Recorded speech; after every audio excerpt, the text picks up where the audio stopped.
우리가 40일 특별 새벽 기도의 기간입니다. 그래서 이번 40일 특세는 우리가 잠언 31장과 우리 전도서 12장을 우리 함께 매일 한 장씩 읽고 또 은혜를 나누고 있습니다. 벌써 30일이 지났고요. 이제 열흘 남았습니다. 2주 남았는데 지금 이제 많은 분들이 이제 시작을 의지를 가지기 시작했는데 점점 더 이제 힘에 붙여서 그런지 많은 분이 떨어져 나갔고요. 남은 자만 있어요. 남은 자. 그래서 여러분 끝까지 남은 자가 됐으면 좋겠어요. 근데 하여간 마지막에 남아있으면 그게 남은 자입니다. 중간에 뭐 못 나오고 잠을 자 괜찮아요. 끝에 승리하는 사람이 승리하는 거예요. 끝이 좋아야 돼요. 그래서 한 열흘 남았는데 좀 힘을 내서 좀 다 참여하시고 또 은혜 받으시고. 근데 이 잠언을 하면 잠언을 통해서요, 저도 잠언을 할 수 있을까 이렇게 생각했는데 하는 가운데 잠언이 얼마나 은혜스러운지 몰라요.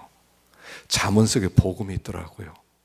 잠언 속에 우리의 위로가 있고요, 잠언 속에 하나님의 사랑이 있다는 것을 점점 알게 되었어요.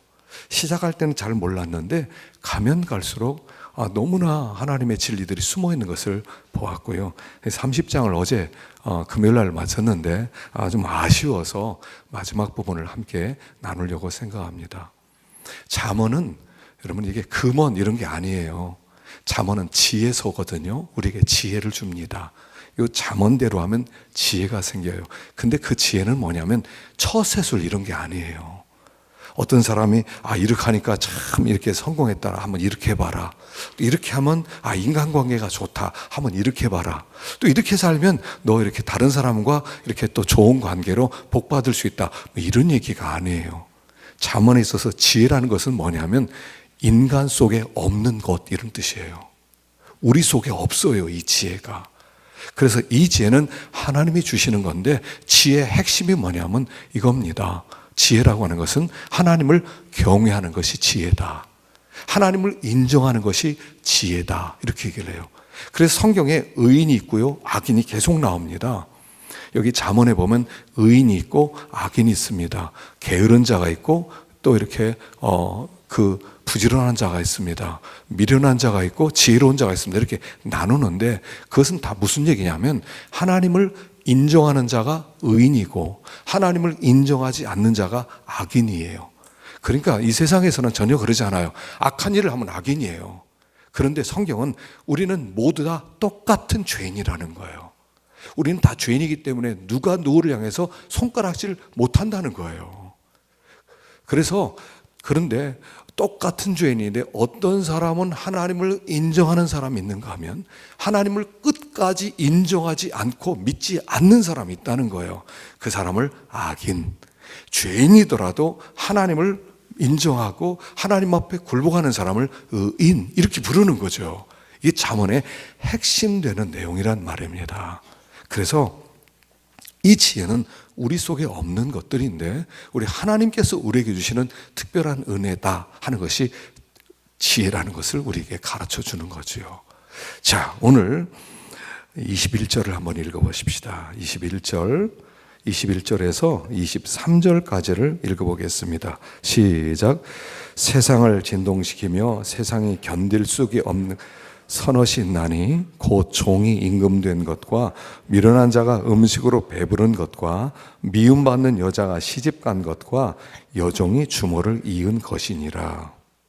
세상을 진동시키고 놀랍게 했다는 거죠. 세상을 놀랍게 하고 세상이 견딜 수 없는 것, 여기 견딜 수 없다는 것은 감당할 수 없는 일, 이런 것을 얘기해요. 세상을 엄청나게 놀라게 하고 이 세상이 감당할 수 없는 엄청난 사건이 있는데 그게 무슨 사건이냐면 이런 사건이라는 거예요. 종이 임금된 것, 미련한 자가 부자 된 것, 또 미움받는 아주 천덕꾸러기 여자가 시집 잘 간 것, 그리고 여종, 아주 밑바닥에 가정에 그 허드렛 일을 하는 가장 아주 이렇게 그 밑바닥에 있던 비천한 자가 여주인의 뒤를 이은 상속자가 된 것, 바로 이것은 세상을 진동시키며 세상이 감당할 수 없는 엄청난 사건이라는 거예요. 그런데 이 사건이 뭐냐면 우리가 예수를 만나서 구원받은 사건이라는 거예요. 우리는 원래 어떤 자들이냐면 종들이에요. 마귀의 종로로 타던 자들인데 우리가 예수를 믿고 구원을 받아서 왕이 되었어요. 우리의 신분은 다 뭐냐면 왕이에요. 마침내 온 땅을 우리가 통치하고 다스리게 될 하나님 다음에 영계와 이 우주계, 물질계 전체에 걸쳐서 우리는 2인자가 될 사람들이라는 거예요. 엄청난 자들이 된 것. 또 미련한 자가 배부른 것. 우리는 미련한 자들이었어요. 우리는 앞길도 잘 몰라요. 그리고 막 계속 주장만 한 거야. 이거 옳다, 이렇게만 해야 된다. 이런 미련한 자들이 그냥 눈이 열려져서 하나님을 만나서 하나님의 은혜를 받아서 우리가 풍성한 자가 되었다는 거예요.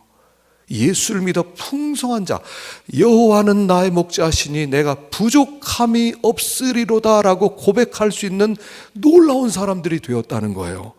미움받는 여자, 천덕꾸리 여자, 아무도 사랑해주지 않는 그런 못생기고 아주 그 계달의 장막 같은 술람미 여인 같은 아주 여자 취급도 받지 못하던 인생들이 신랑을 만나서 솔로몬을 만나서 우리가 팔자가 바뀌어지게 된 것, 또 여종, 비천한 자가 이 주모의 뒤를 이어서 주모의 모든 여주인의 모든 것을 물려받는 상속자가 된 것, 이거는 예수 믿는 사건을 표현한 것이에요. 예수를 믿는다는 것은 얼마나 엄청난 사건이냐면 이 세상이 도무지 이해할 수 없는, 세상이 진동하고 세상이 감당할 수 없는 엄청난 역사라는 거예요. 생각해 보십시오. 인생이 무엇입니까? 인생은요, 이런 겁니다. 인생은 우린 종이에요. 미련한 자요. 미움을 받는 여자요. 여종에 불과한 아주 비천한 자들이에요. 아주 가난한 자들이에요. 그래서 성경에서는 심령이 가난한 자는 복이 있나니 천국이 저희 것이며, 하나님은 가난한 자를 하나님께서는 신원하시는 하나님 할 때 그 가난이란 이런 뜻이에요. 자기의 정체를 아는 사람. 나는 참 별거 아닌 사람입니다. 나는 미련한 자입니다. 나는 종입니다. 난 천덕꾸리 여자와 같습니다. 난 아주 내 신분은 아주 보잘것없습니다. 이런 우리들이 하나님의 아들이 되는 거예요. 여러분, 사람을 입김이라고 그랬죠. 입김, 너희의 생명이 무엇이냐? 너희는 잠깐 보이다 없어지는 안개니라. 여러분, 안개라고 하는 것은요, 이렇게 날씨가 좀 포근할 때 이렇게 안개가 낍니다. 그런데 그 안개는요, 해가 뜨는 동시에 사라지는 거예요. 그 안개가 어디로 갔습니까? 그 안개가 있다, 그런데 이 안개라고 하는 것은 없는 것과 똑같은 존재라는 거예요. 그래서 인생을 호흡이라고 불러요. 숨이라고 불러요.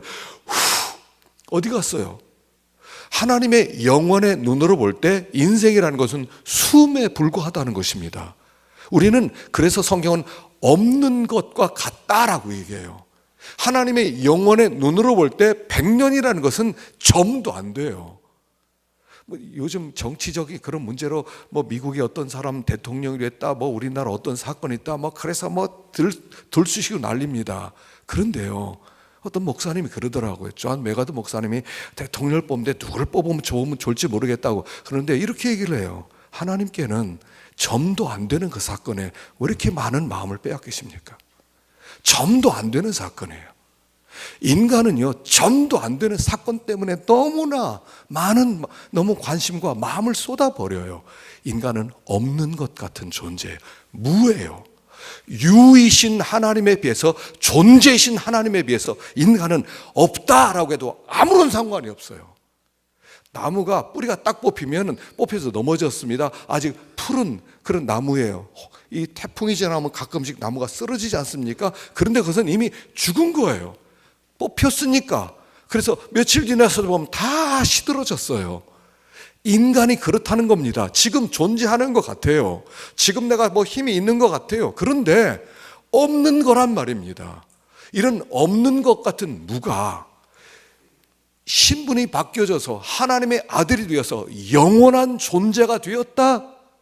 이게 세상을 진동시키는 사건이라는 거예요. 세상이 감당할 수 없는 엄청난 사건이라는 거예요. 이런 사건이 우리에게 벌어졌다는 거예요. 사람들이 이렇게 당신 구원 받았습니까? 여러분 속으로 생각해 보십시오. 여러분 구원 받으셨어요? 오늘 죽으면 천국 가실 수 있으세요? 그럼 금방 이렇게 생각해요. 내가 천국 갈 수 있나? 구원 받았나? 야, 내가 잘한 것도 없는데, 하나님 말씀대로 순종도 못했는데 이것 가지고는 구원 못 받지. 조금 더 일을 잘해야 돼. 이렇게 생각들을 많이들 하실 거예요. 그런데 구원은 그렇게 받는 게 아니에요. 구원이라고 하는 것은 뭐냐면 오직 은혜로 받는 거란 말입니다.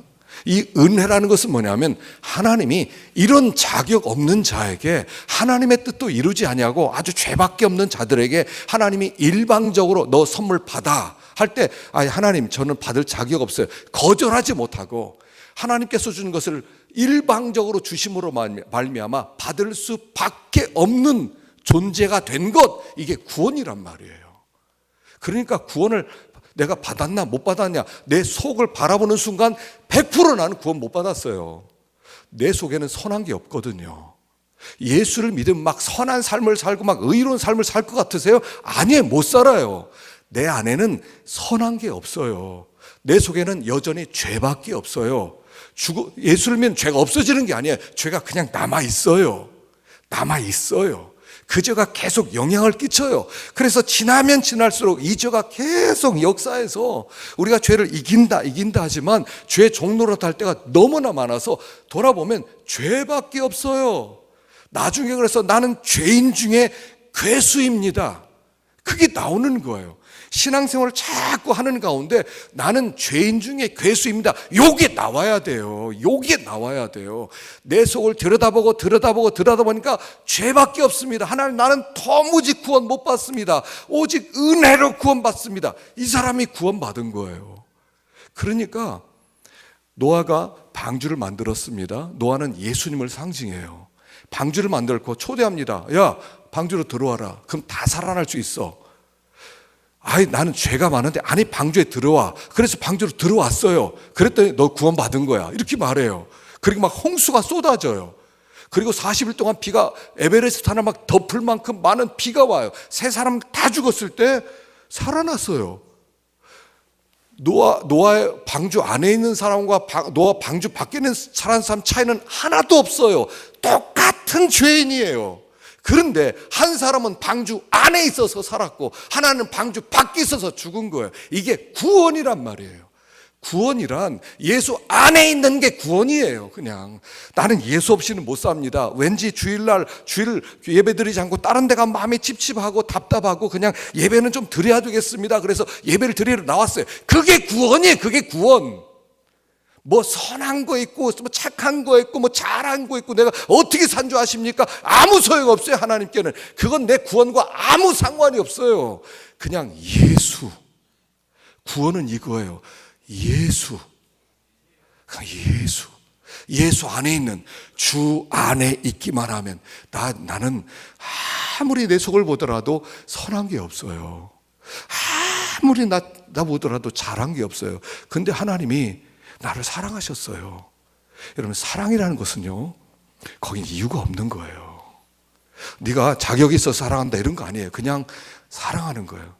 할아버지가 손주를 사랑할 때 손주가 이쁘니까 사랑합니까? 너 이쁘지 않으면 사랑 안 한다? 그럽니까? 관계없어요. 그냥 손주다 그럼 그냥 이쁜 거예요. 그냥 자기 손주다. 이유 없어요. 그 손주가 다른 아이들과 비교할 때 아무 다른 게 없어요. 그런데 그냥 할아버지가 그냥 사랑하는 거예요. 그냥 하나님이 우리를 선택해 놓고 다른 사람과 아무런 관계없는데 그냥 사랑한다는 거예요. 그게 구원이에요. 우리를 하나님의 자녀로 삼은 거예요. 이제는 너는 내가 내 최고의 축복 영생을 선물로 주마. 그래서 영생을 선물로 받은 자요. 내 안엔 영생이 있어요. 누가 뭐라고 하더라도 너는 이렇고 이러니까 넌 구원 받았어. 관계없어요. 그거하고는. 구원은 죄와 관계없는 게 구원이에요.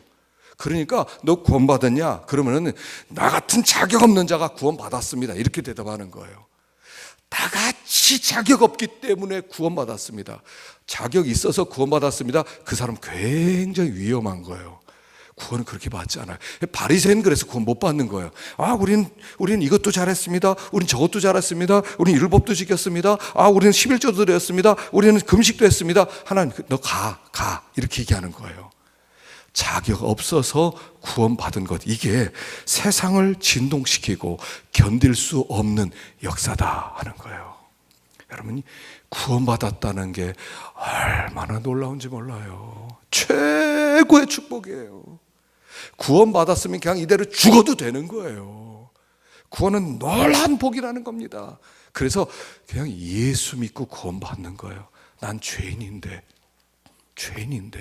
그냥 예수 믿고 구원받았습니다. 이렇게 고백하는 일이 이 세상에 최고로, 이 인류 역사상 가장 엄청난 사건이다. 나 같은 자가 창조주 하나님을 아버지라고 부를 수 있다는 것, 이것은 세상을 진동시킬 만한 일이다 라고 얘기하는 거예요.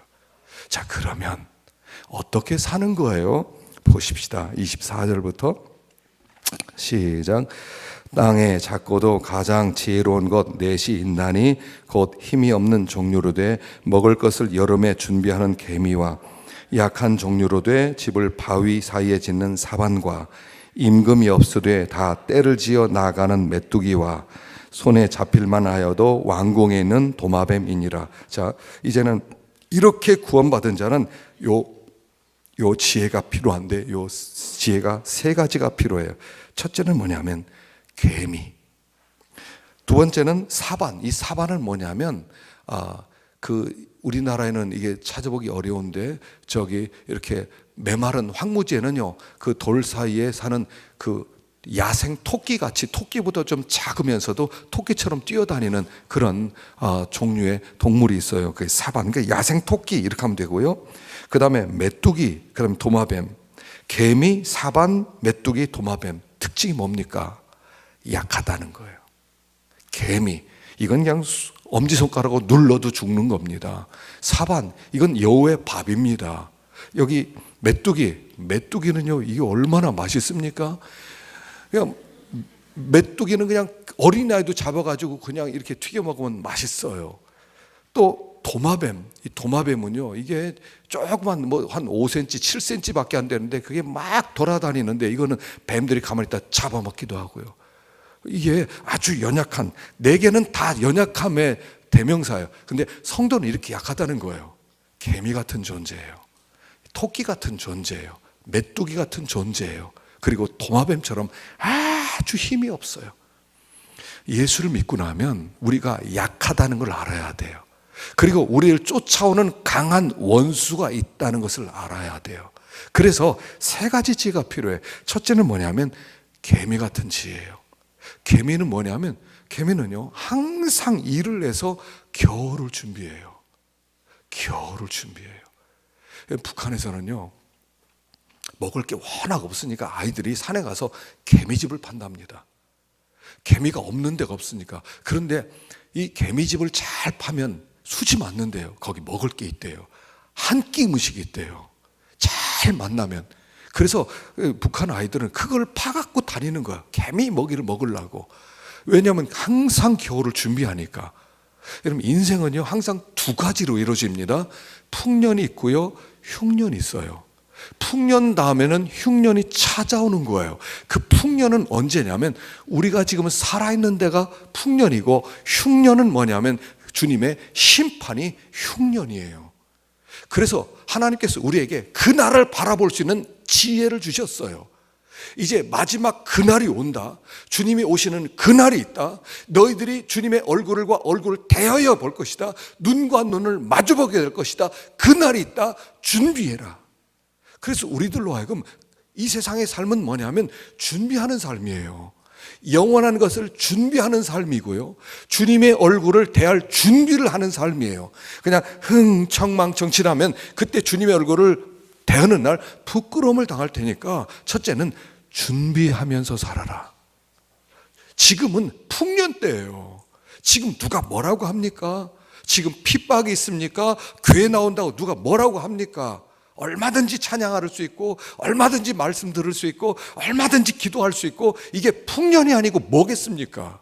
그런데 너무 큰 풍년이니까 사람들이 이 풍년을 풍년이라고 여기지 못하는 거예요. 흉년이 찾아오는데, 주님의 얼굴을 대하는 그날이 찾아오는데 너무 풍년이니까 흥청망청 쓴다는 거예요. 그래서 이 풍년을 잘 지내면서 이 풍년 때 우리들이 마지막 날을 대비하는 지혜가 있어야 된다 하는 거예요. 두 번째는 뭐냐면 여기 사반, 약한 종류이지만 집을 바위사에 지는 사반, 또 28절에는 손에 잡힐 만하여도 왕궁에 있는 도마뱀. 이 공통점이 뭐냐면 사반은요, 집을 어디에 짓냐면요, 바위들, 돌틈 사이에 져요. 거기 돌들이 많이 있는데 그 사이로 들어가면 이 늑대나 하이에나나 여우들이 막 잡으러 왔다가 돌이 많으니까 잘 올라가지 못하고 그 바위 사이로 쑥 들어가 보면 잡지를 못하는 거예요. 도마뱀도 마찬가지예요. 도마뱀을 이게 여우 새끼가 막 잡으러 오면 막 쏜살같이 도망가서 구멍으로 해서 왕궁으로 들어가는 거예요. 막 아무도 못 건드리는 거예요. 왕궁으로 들어가면 연약하지만 아무도 건드리지 못해요. 바위 사이로 들어가면 아무도 건드리지 못하고 왕궁 사이로 들어가면 아무도 건드리지 못하는 거예요. 그것처럼 우리는 연약하지만 반석이신 그 주님의 품 안에 안기면, 그분의 팔에 안기기만 하면 아무도 건드릴 수 없다는 거예요. 이게 지혜예요. 여러분, 자기 힘으로 뭔가 싸우려고 하면 반드시 패배합니다. 원수와 싸우면 내 힘만 의지할 때면 패할 수밖에 없도다. 어떤 원수랑 싸우든 내 힘으로 싸운다, 내 지혜로 싸운다, 아무리 자기 힘으로 싸워도 못 이기는 거예요. 그러나 주님을 의지하면 되는 거예요. 주님 품으로 뛰어들어가면 된단 말입니다. 그래서 그 품으로 들어가는 거예요.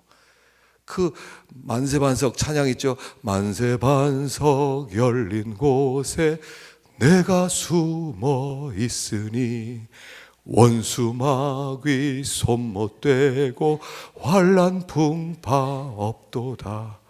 만세반석 열린 곳에 내가 숨어 있으니 나의 반석 구주 예수 나를 숨겨 주소서. 여러분, 주님의 품에 안기는 게 사는 길이에요.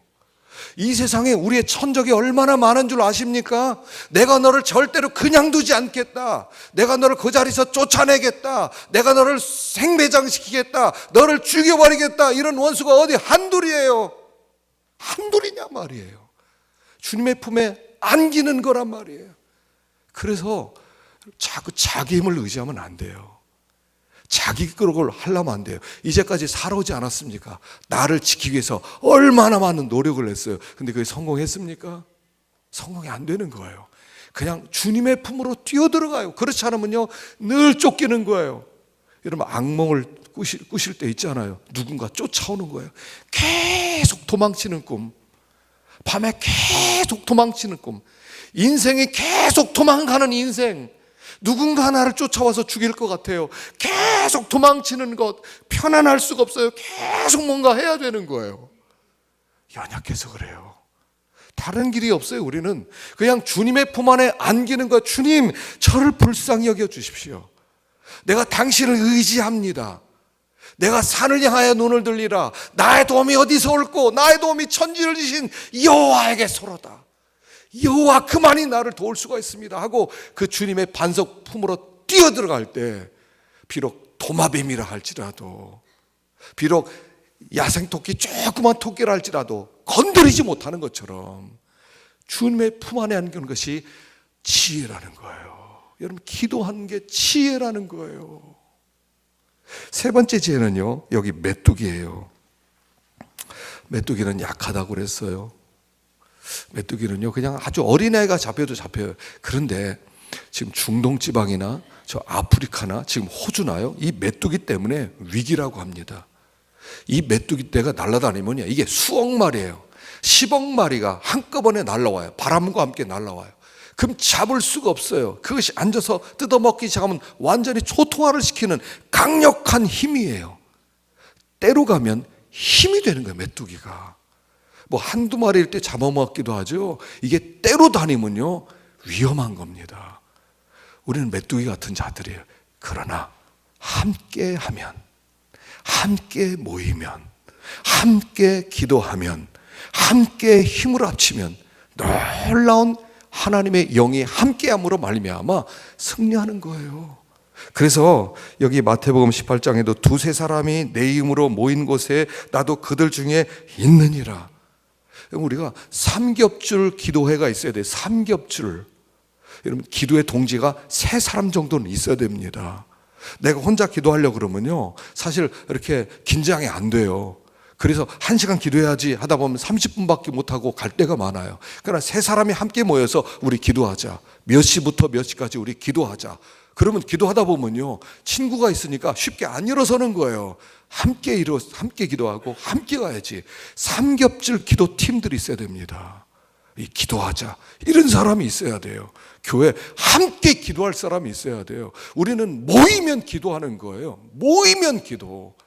그럼 거기 하나님이 지혜 주시고 하나님이 함께 해주시고 성령으로 충만케 해주셔서 그 기도로 우리가 마치 메뚜기 같은 존재이지만 그렇게 기도할 때 하나님이 도와주시는 거예요. 이게 지혜라는 거예요. 지혜예요. 우리 연약한 자가 구원받을 때는 이 지혜로 살아가야 된다는 것입니다. 자, 우리 마지막으로 32절을 보십시다. 32절 시작.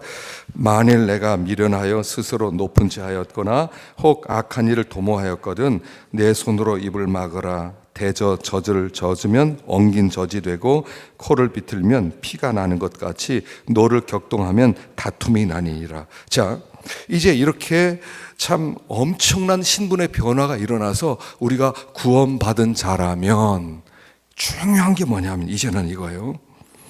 미련해서 스스로 높은 채 하지 말라는 거예요. 스스로 높은 채 하거나 악한 일을 도모하면 반드시 다툼이 일어나느니라. 여기 다툼이 납니다. 이 다툼이라는 게 뭐냐면 내가 스스로 높은 채 하면 교만해져서 하나님을 대항함으로 하나님과 다툼이 일어나서 화목이 깨진다 이런 뜻이에요. 구원을 받는다는 것은 뭐냐면 이런 것입니다. 구원을 받는다는 것은 이제는 내가 하나님만 의지하고 하나님 앞에 굴복하고 하나님의 종으로 살겠습니다 이런 뜻이에요. 구원이라고 하는 것은 뭐냐면 하나님의 종이 되는 거예요. 근데 우리는 종을 제일 싫어해요. 출애굽기 여기 21장을 읽어보겠습니다. 시작. 내가 백성 앞에 세울 법규는 이러하니라. 내가 히브리 종을 사면 그는 6해 동안 섬길 것이요 7째에는 몸값을 물지 않고 나가 자윤이 될 것이며 만일 종이 분명히 말하기를 내가 상전과 내 처자를 사랑하니 나가서 자윤이 되지 않겠노라 하면 상전이 그를 데리고 재판장에게로 갈 것이요 또 그를 문이나 문설주 앞으로 데리고 가서 그것에다가 송곳으로 그의 귀를 뚫을 것이라. 그는 종신토록 그 상전을 섬기리라. 여러분 여기 출애굽기 21장 앞에 무슨 사건이 있냐면 십계명을 받는 사건이 있어요. 이스라엘 백성들이 광야로 나와서 그리고 시내산에 와서 하나님으로부터 십계명을 받습니다. 그리고 21장부터는 하나님이 세밀한 규례를 설명하기 시작합니다. 그때 첫 번째 규례가 뭐냐면 종의 규례를 설명하는 거예요. 가장 중요하다는 거예요. 여러 가지 수많은 규례를 설명하기 시작하는데 제일 중요한 게 뭐냐면 종의 규례라는 거예요. 너희들은 이제부터 종이다 이런 얘기를 하는 거예요. 예수를 믿고 구원받은 다음에는 그때는 주님을 모시고 사니까 주님이 우리를 다스리니까 너는 철저한 종이 되어야 한다 하는 거예요. 그런데 선악과를 먹은 우리는 어떻습니까? 선악과라는 것은 뭐냐면 선악과를 따먹는 순간 내가 하나님이 되어서 선과 악을 구분하는 기준이 된다는 뜻이에요. 그래서 선악과를 먹은 우리 안에는 다 내가 하나님이 됐어요. 저희들이 하나님과 같이 되었다 그러잖아요. 하나님이 되었어요. 우리는요. 하나님이 되었다는 뜻은 이런 거예요. 하나님이 이건 선한 거야 악한 거야 이렇게 하듯이 나한테 맞으면 선, 나한테 맞지 않으면 악. 하나님이 이거 선이 하더라도 하나님 틀렸어요. 그 악이에요. 그거 나한테 별로 이익 안 돼요. 그러고 있단 말이에요. 그게 인간이에요. 인간은 뭐냐면 자기가 자꾸 하나님 자리에 앉고 싶어하는 마음이 있단 말입니다. 이것을 교만, 이것을 죄라고 얘기하는 거예요. 그러나 예수를 믿고 나면 이제부터 높은 채 하지 마, 이런 뜻이에요. 너 왕 되려고 하지 마, 이런 뜻이에요. 넌 내 종 돼, 그래요. 그런데 성경에는 이 규례가 있은 다음에 아무도 구멍을 귀로 뚫었다는 사람이 한 사람도 없어요. 한 사람도 없어요. 그래서 주님이 이 세상에 오셔서 대신 우리 대신 귀에 구멍을 뚫린 거예요. 그게 십자가예요.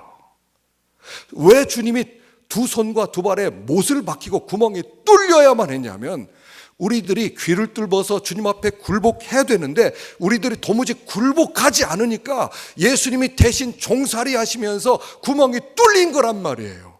귀에 뚫릴 것을 두 손과 두 발에 모든 사람 보기에 뚫려서 아예 못 박혀서 종된 삶을 사셨다 하는 거예요.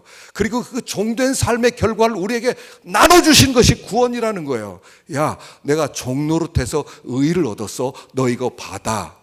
너도 나처럼 종노릇 해. 그리고 나서 하신 말씀이 빌립보서 2장 5절이에요. 읽어보십시다. 시작. 너희 안에 이 마음을 품으라.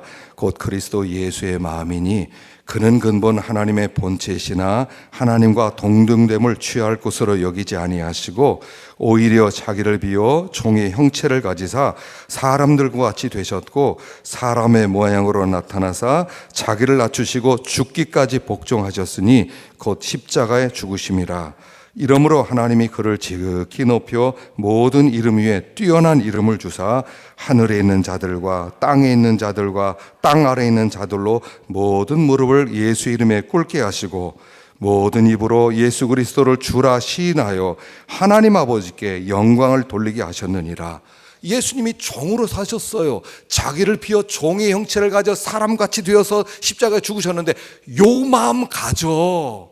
내가 종된 삶을 살아서 두 손과 두 발에 못 박힌 것처럼 너희들도 귀에 구멍을 뚫고 못이 박혀서 나처럼 종된 삶을 살아. 너희를 주장하지 마. 너희들이 인생의 주인 되지 마. 너희들이 선과 악을 구분하지 마. 너희는 이제 철저하게 내 종 돼. 까불지 마. 높은 자 높은 채 하지 마 라고 말씀하는 거예요. 그래서 예수님께서 아예 그냥 모든 사람 앞에서 구멍 뚫린 것을 보여주신 것이 두 손과 두 발과 옆구리에 찔리는 거예요. 그게 구멍 뚫려서 종이 된 모습이었다는 거예요. 이 마음을 품어라. 근데 우리는 자꾸요 어떻게 살라고 그래요? 결국 이름이에요. 이름. 우상이라는 게 뭐냐면요, 이 세상에요 일본에만 800만 개 우상이 있다고 합니다. 자, 바느질을 하다가 바늘이 부러지면 그 바늘을 신으로 만든대요. 사당을 만들어 놓고 바늘 신이요. 내가 잘못한 게 없습니다. 나를 혼내지 마십시오. 나에게 복 주십시오 하고 바늘 신을 만든다는 거예요. 그렇게 신을 만들었으니 신이 얼마나 많겠습니까? 이 세상에 있는 신이 그러니까 수천만 개가 되겠죠. 그 수천만 개 되는 우상들을 꽉 누르면 우상이 결국 하나로 딱 나와요. 그게 뭐예요? 나예요. 나예요. 결국 그 우상을 왜 만들었어요? 나를 위해서 만들었어요. 그 우상을 왜 우상에게 기도를 해요? 나에게 복 달라고 기도하는 거예요. 왜 이렇게 우상을 그렇게 위하여? 우상이 나에게 저주하지 말라고 해요. 결국 뭐예요? 내가 우상이에요. 모든 우상의 공통점은 뭐냐면 나를 위해서 만든 거란 말이에요. 기독교도 이렇게 예수를 믿는단 말이에요. 하나님 복 주세요. 나 복 안 주면 안 됩니다. 복 잔뜩 주세요. 나 그렇게 하면 나 하나님 안 믿을 겁니다. 이건 뭐예요? 내가 우상이에요. 하나님조차 나를 위한 존재로 전락시키는 거예요. 이게 어떻게 생각하면 우리 시대의 타락이에요. 나를 위해서. 많은 기도 제목이 바뀌어주셔야 돼요. 나를 위해서가 아니에요. 이번에 수능을 이렇게 앞두고 얼마나 꼭 합격해야지 좋은 점수 나오겠어요. 얼마나 그렇게 기도하겠습니까? 그런데 그거보다는 하나님의 뜻을 이룰 수 있는 우리가 아이가 되게 해주세요. 그게 더 하나님이 기뻐하는 기도가 아니겠어요? 나를 위해서. 항상 나를 위해서. 그러다 보니까 나를 위해서라는 게 뭐야? 내 이름을 위해서. 속담 중에 아주 안 좋은 속담이 무엇입니까?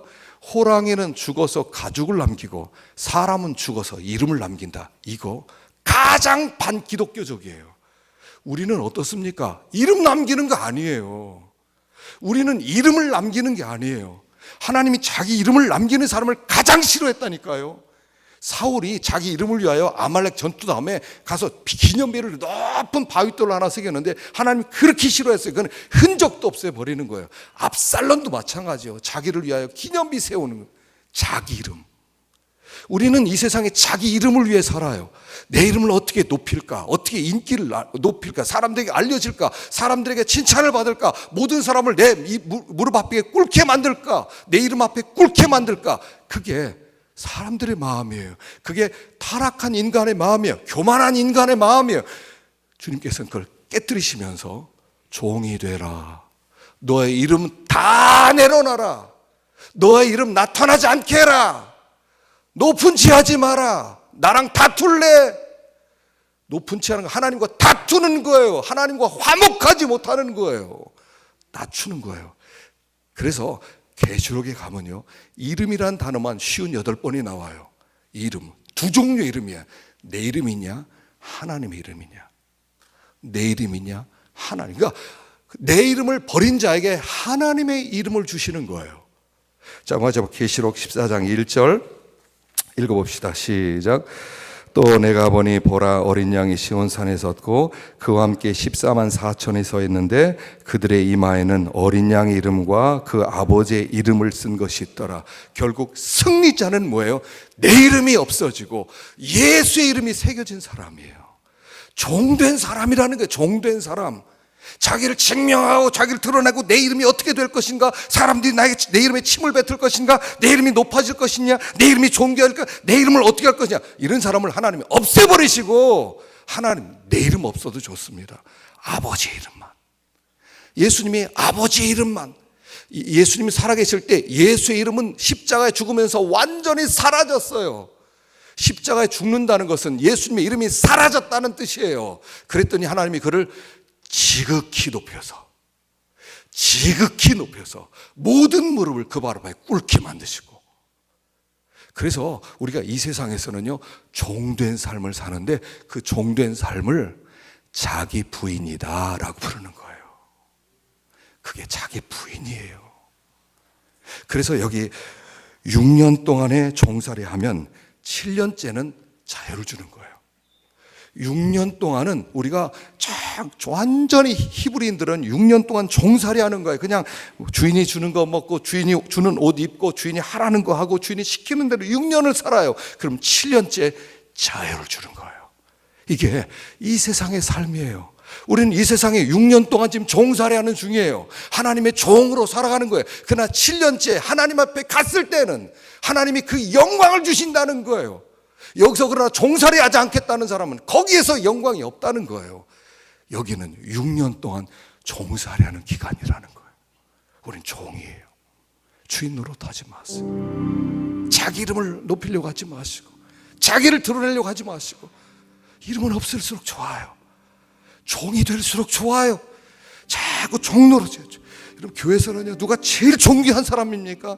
종 노릇하는 사람 제일 존귀한 거예요. 자꾸 주장하고 자꾸 이름 드러내고 자꾸 자기가 뭐 하려고, 이거 가치 없어요. 하나님이 그 이름을 없애버려요. 사울의 이름은요, 지금도 없어요. 사울의 거리도 없어요. 그러나 자기 이름을 다 내려놓는 다윗의 이름만, 예수 이름만 남게 만들어 주시는 거예요. 이게 구원받은 자가 걸어가는 길이에요. 자기를 부인하고 자기 십자가를 지고 종노릇할 것이니라. 그때 안식년, 안식세에서 내가 너를 지극히 높여주리라. 영광 가운데 참여케 하리라. 이게 우리의 길이다 하는 것이에요. 그래서 우리의 삶 속에는요, 우리는 하나님 나라를 지금 살아가는데, 하나님 나라를 살아가는데 여기서 열심히 하나님의 이름을 자꾸 드러내는 거예요. 하나님, 하나님, 하나님. 하나님께서 그를 기뻐하시고 그를 통해 영광을 받으시는 것입니다. 승리하시기를 축원합니다. 기도하십시다. 우리 시간에 함께 기도하십시다.